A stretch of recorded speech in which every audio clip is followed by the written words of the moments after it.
오늘은 우리가 창세기 12번째 시간으로 죄의 대가라는 제목으로 같이 말씀을 나누도록 하겠습니다. 오늘 본문에서 하나님은 죄에 대한 분명한 죄의 값을 치러야 함을 가르치고 계십니다. 죄는 그냥 넘어가지 않고 죄의 값을 분명히 치러야 합니다.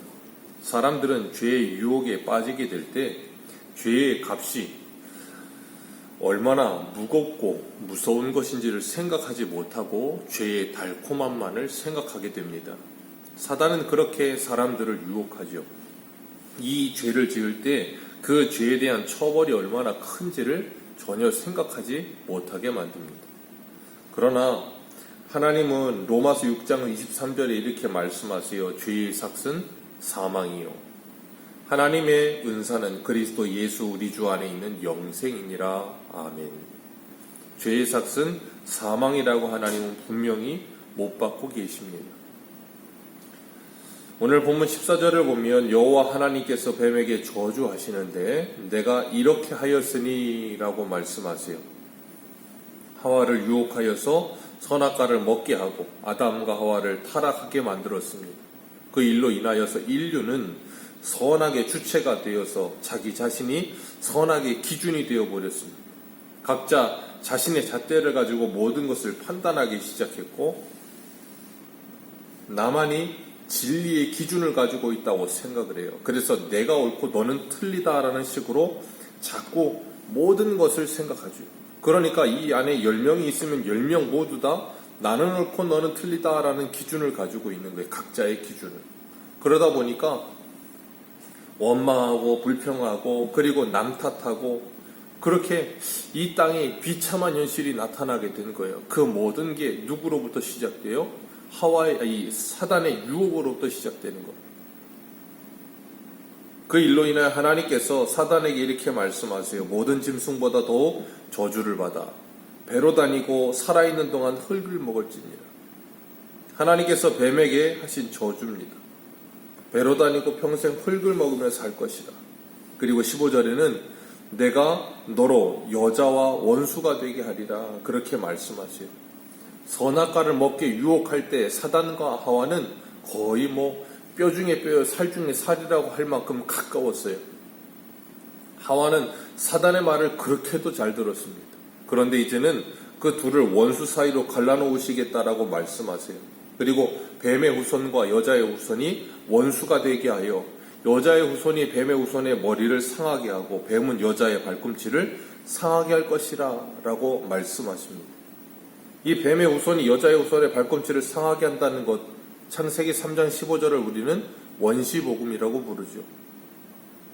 이 여자의 후손으로 오신 동정녀 마리아, 그 마리아의 몸에 성령으로 잉태되신 예수 그리스도, 그분이 바로 여자의 후손으로 이 땅에 오신 분이시죠.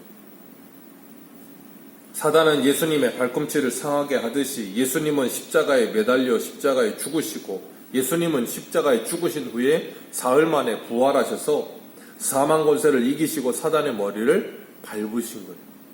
그리고 승리하셨죠. 오늘 16절 같이 한번 읽어볼까요? 16절입니다. 시작.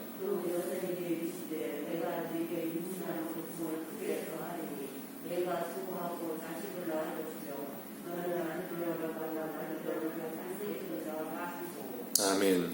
하나님께서 여자에게 말씀하시는데 뭐라고 하시는가 하면 임신하는 고통을 크게 더할 것이라. 그 전에도 하나님께서는 분명히 창세기 1장 28절에 생육하고 번성하며 땅에 충만하라, 땅을 정복하라, 땅을 다스리라 말씀하셨어요. 이미 생육하고 번성하는 일은 있었습니다. 그런데 범죄하고 난 후에 임신하는 고통을 크게 더하셨다라고 말씀하세요. 그래서 해산의 수고가 여인들에게는 엄청나게 두려움이기도 하죠. 그러나 그 해산의 수고를 통하여서 하나님께서는 여인들에게 가르치신 거예요. 죄가 얼마나 무섭고 두려운고 고통스러운 것인지를 깨닫게 하신 거예요. 그렇기 때문에 출산의 고통을 통하여서 죄의 고통과 괴로움과 그 아픔을 깨닫게 된다면 그것은 복인 겁니다. 그리고 또 하나, 해산의 수고를 더하고 그리고 수고하여 자식을 낳을 것이며 라고 말씀하실 때 그 자식을 낳는다는 표현 속에는 자식을 키우고 양육한다는 것도 같이 포함되는 거예요.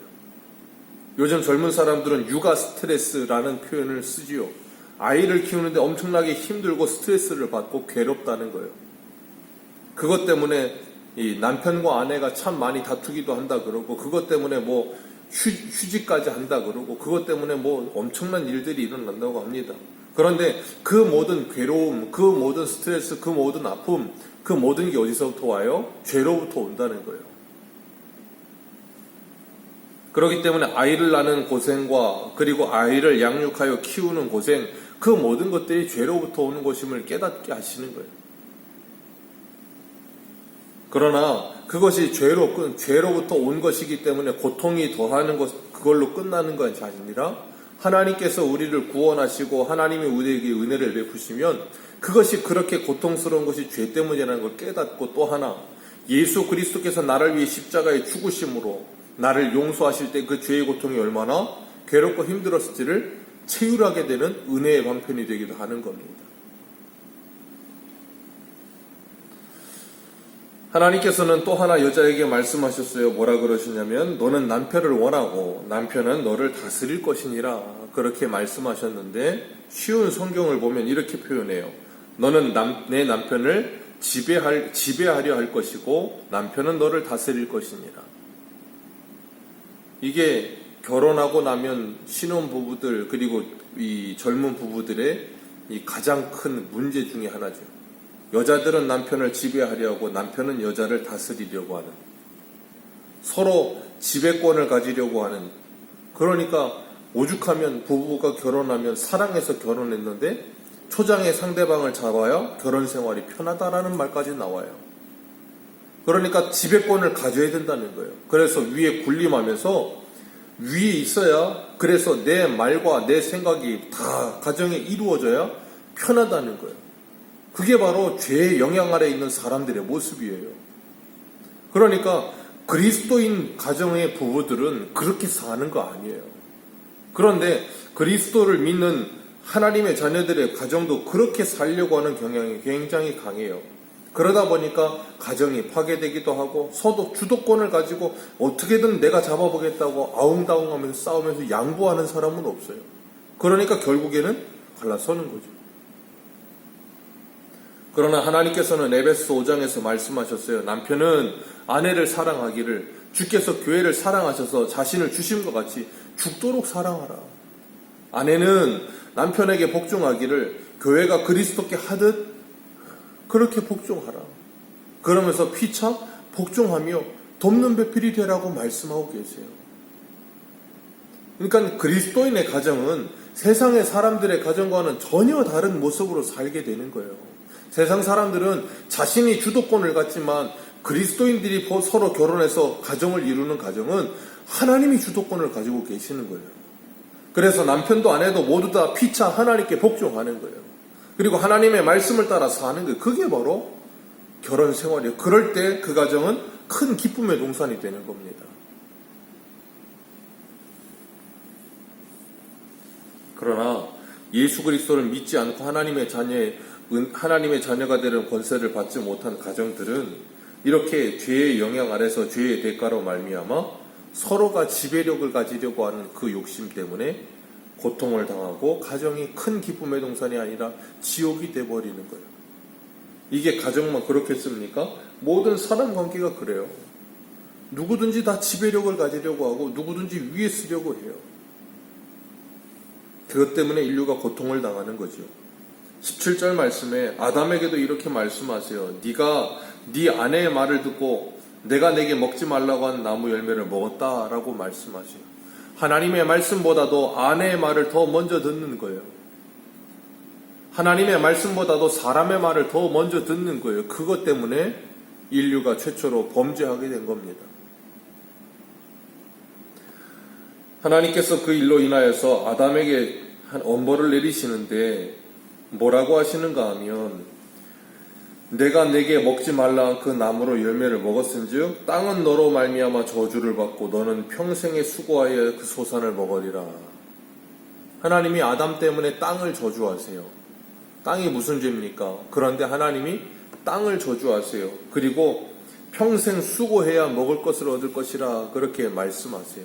그리고 18절에 땅은 가시덤불과 엉겅퀴를 낼 것이고 너는 그 밭의 채소를 먹을 것인지 흙으로 돌아갈 때까지 열심히 얼굴에 땀을 흘려야 먹을 것을 먹을 것이라. 흙으로 돌아갈 때까지, 죽을 때까지 땀을 흘리며 살아야 먹을 것이라. 그렇게 말씀하세요. 하나님께서 노동을 사람에게 주셨을 때 그 노동은 신성하고 아름다운 것입니다. 그리고 노동은 거룩한 거예요. 하나님이 주신 일이니까. 그런데 범죄하고 난 후에 사람은 이 수고하고 노력하며 죽을 때까지 땀을 흘리면서 땅의 소득을 먹으며 살고 가시덤불 엉겅퀴를 다 헤집어서 그것을 다 걸러내야 채소가 열리게끔 하심으로 말미암아 사람들이 피땀 흘려 이렇게 노동하고 물질을 얻고 그것을 통하여서 뭐하게 하셨는가 하면 하나님의 은혜라는 걸 경험하고 깨달아야 되는데 그러지를 못하고 내 피땀 같은 돈이라는 표현을 하게끔 만드신 거예요. 그래서 사람들은 범죄함으로 말미암아 모두 다 뭐예요?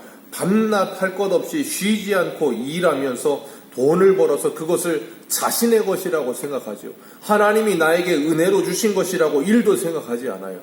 그러니까 하나님께 감사하지도 않죠. 당연히. 그게 바로 뭐라고요? 하나님의 저주요. 온 인류가 바로 그런 상태에 있는 거예요. 그러니까 그 피땀 흘려 본 내 것이라고 하는 내 소유권을 주장하죠. 그것 때문에 사람들은 비참해지는 거예요. 죽는 날까지 땀을 흘리면서 그 일을 하다가 결국은 흙으로 돌아가는 거예요. 그렇게 물질의 노예가 되고 일의 노예가 되어서 이 땅만을 바라보며 살고 땀 흘리면서 수고하는 것. 땀 흘리며 수고하는 것은 좋은 겁니다. 그런데 그 땀 흘리며 수고한 모든 것이 나의 노력의 결과물이라고 착각하는 거예요. 하나님이 나에게 건강을 주셨고 하나님이 나에게 직장을 주셨고 하나님이 나에게 이 모든 것을 하실 수 있는 환경과 상황을 조성하여 주신 것을 깨닫지를 못하는 거예요. 그게 바로 죄의 결과예요. 그렇게 밤낮 할 것 없이 수고하며 땅을 가는 일에 집중하고 집착하니까 어떻게 돼요? 가정에는 신경을 쓰지 못하죠. 그러니까 요즘은 조금 덜하지만 예전에는 아버지들이 가정에서 설 자리가 없는 거예요. 직장에서 죽으라고 일을 했는데 50대, 60대가 돼서 은퇴하고 나면 가정에는 자리가 없어요. 돈 버는 기가가 되어 돈만 벌다가 가는 거예요. 그게 바로 이 말씀이에요. 죽는 날까지 땀을 흘리다가 그렇게 비참하게 가는 거예요.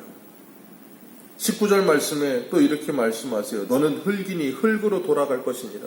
사람은 죽으면 흙이 됩니다. 모든 사람이 그렇죠. 그렇게 유한하고 연약한 존재예요. 흙에 불과한 존재임에도 불구하고 사람은 스스로 자꾸 하나님의 자리에 서려고 해요. 사람이 자신이 흙이라는 걸 안다면 그렇게 갑질을 하지는 않을 텐데. 아담의 범죄함으로 땅이 저주를 받아 가시덤불 엉겅퀴를 내는 것 얼마나 땅이 고생하는 거겠습니까? 그래서 로마서 8장 19절을 보면 이렇게 말씀하세요.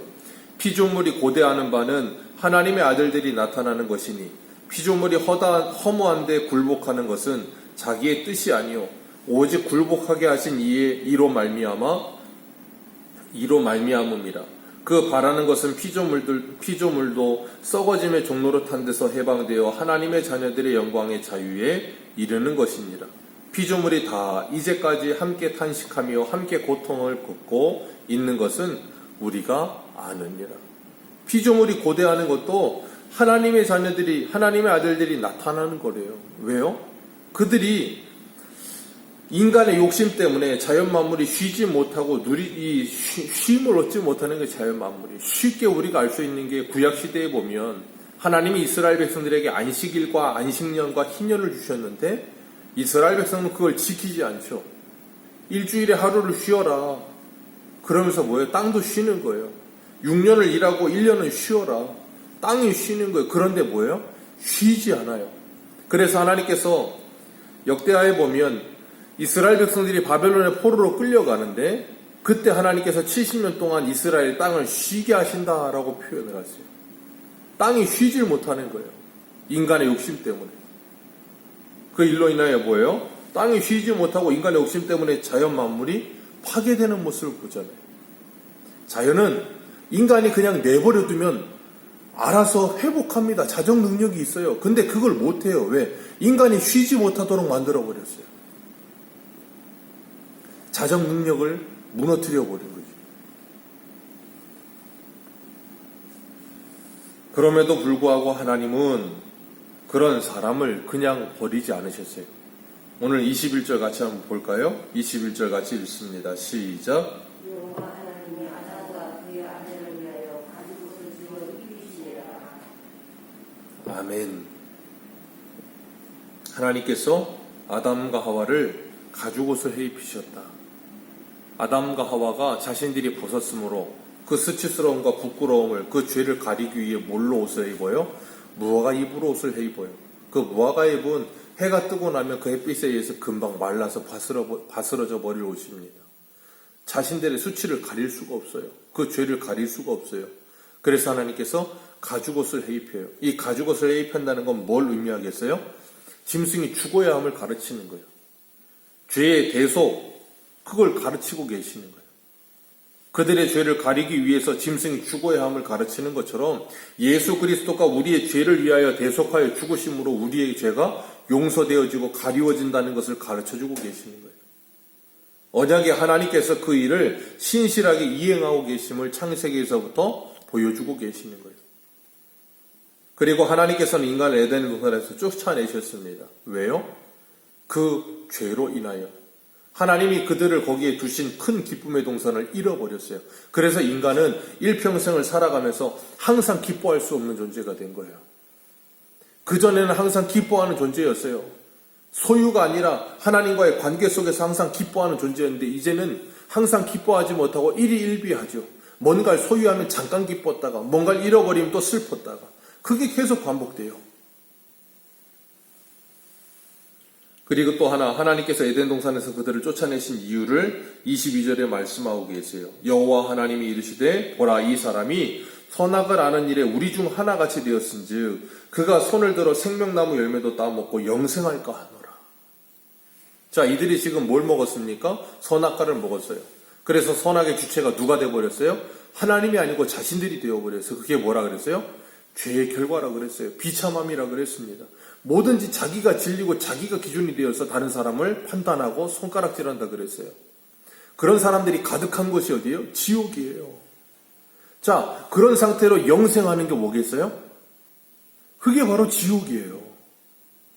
우리가 지옥 하면 사람들은 자꾸 착각하는 게 뭐냐면 지옥에 가는 사람도 영원히 살아요. 천국 가는 사람도 영원히 삽니다. 영원 소멸설 없습니다. 지옥에 가는 사람들 죽는 거 없습니다. 영원히 살아요. 근데 생명이신 하나님과 단절되어서 생명 없이 영원히 사는 거예요. 그걸 지옥이라고 하는 거예요. 그걸 성경에서는 불과 구더기와 모든 고통을 총합으로 합쳐서 포함해 놓은 거예요. 지옥이 얼마나 고통스러운 것인지. 그걸 한마디로 축약하면 하나님과 관계의 단절이에요. 큰 기쁨의 동산이 그들이 죄를 지음으로 말미암아 뭘로 변했어요? 두려움의 동산. 하나님의 목소리가 그동안은 들리는 것이 기쁨이었고 하나님 만나는 게 기쁨이었는데 죄를 짓고 나니까 하나님의 목소리가 들리는 게 두려운 거예요.